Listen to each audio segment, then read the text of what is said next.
Hey, what's going on, dancers? I want to show you a quick warm-up you can use no matter where you're at. All you're going to need is a light band that's going to engage your muscles, get you kind of improving your balance, everything engaged, add some protective benefits, kind of getting the muscles up that help protect your joints all going. Hopefully it can be done very quickly.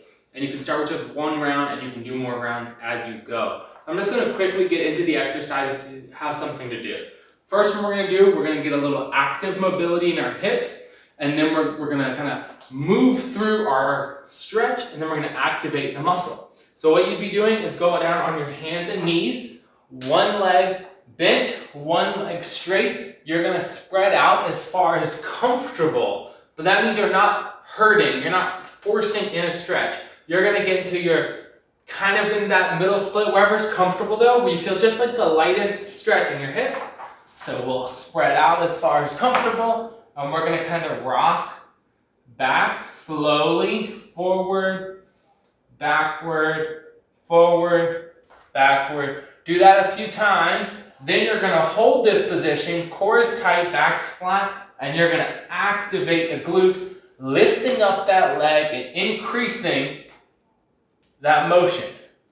You do it anywhere from 3 to 10 times on one side. Then you'd flip over, do this on the other side, spread out to your comfort, do the rocks, then the lifts.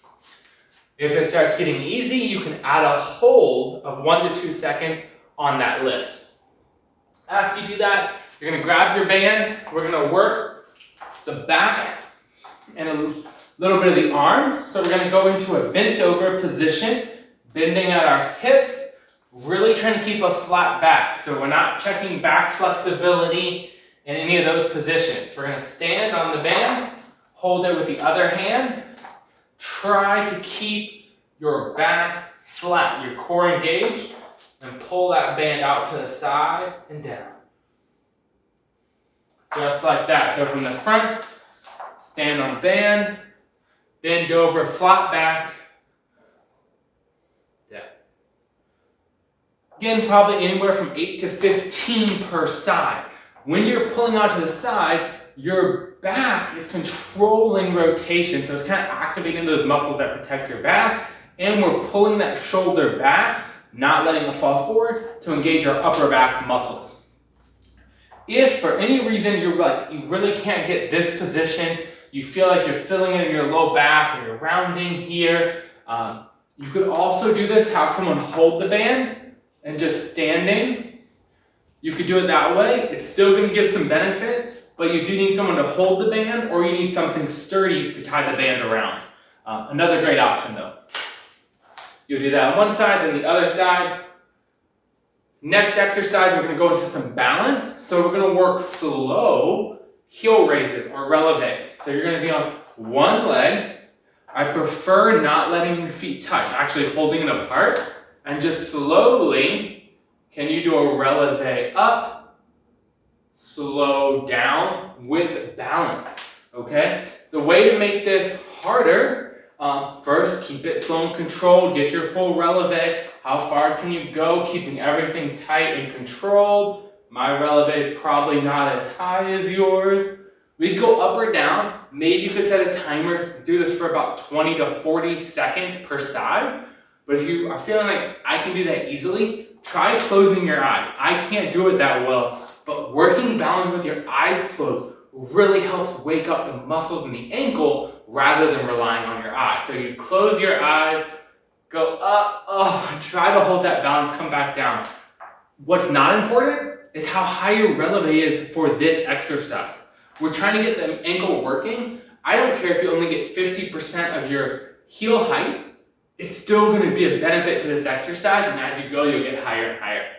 So like I said, 20 to 40 seconds per side, however long that takes you. It's a good roundabout, but if you had to pick a number, we'll just pick around like 8 to 10 per side, going slow. If you can't go too slow, do a few more.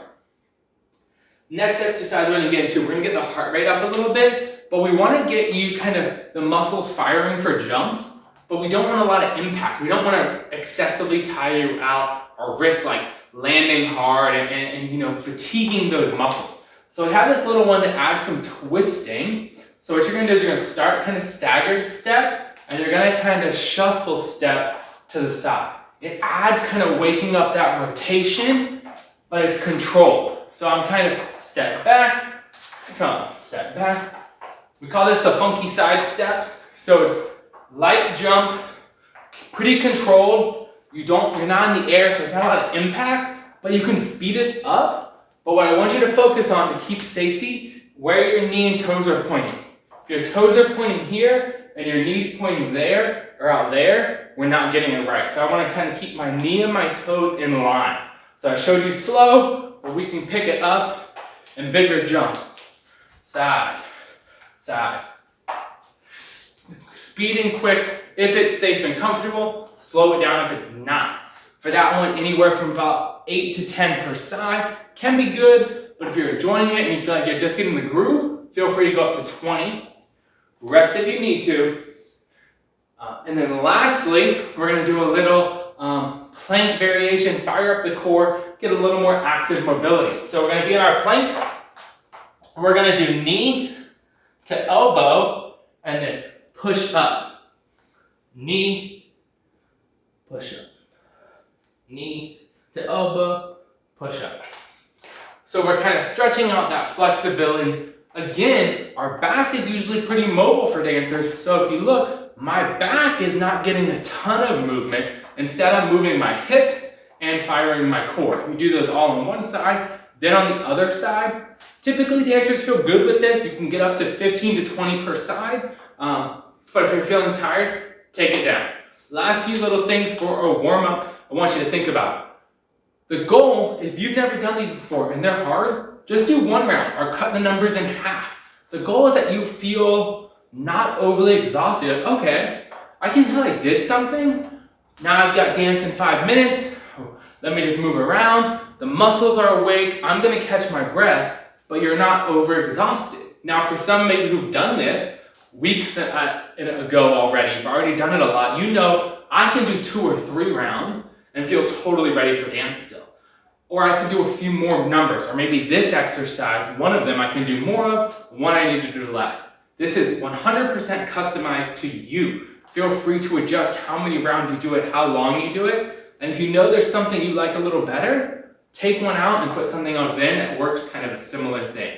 This is gonna be a great, well-rounded warm-up for you. Take it slow, take it easy, be safe, get used to it before you overdo it, before you have an important performance or anything like that. Thanks, and message me if you have questions.